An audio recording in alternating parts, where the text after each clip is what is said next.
it's Kathy Kress again, and I am back with my YouTube series, Geriatric Care 1. And we are doing a new playlist now, and the playlist is Caregiver Assessment. And it's a relatively new assessment for geriatric care managers, but I am redoing the Handbook of Geriatric Care Management. All the writing will be done in a few weeks. And so I've been revisiting the chapter that I put in there, and thus here I am.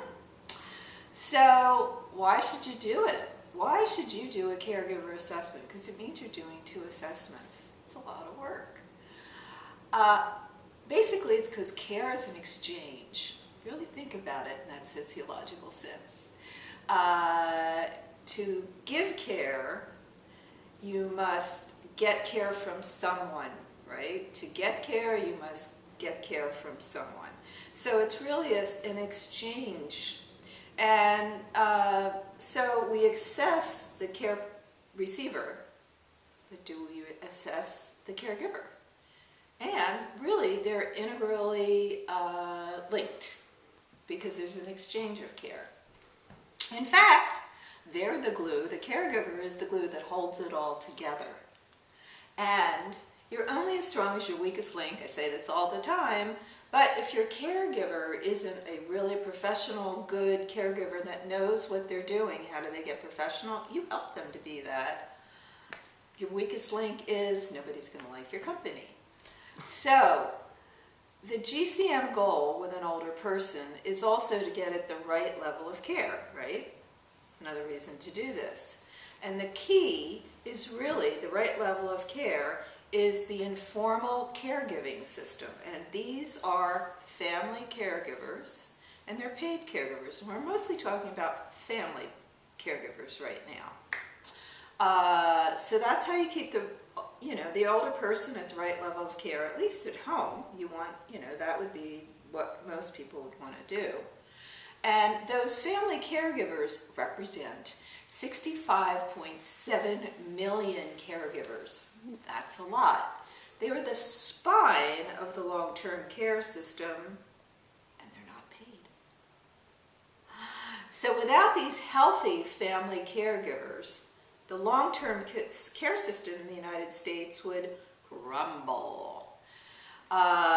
So a GCM really can't keep the older person at the right level of care unless the caregiver, your weakest link, is holding it all together with all those little, circles in their chain.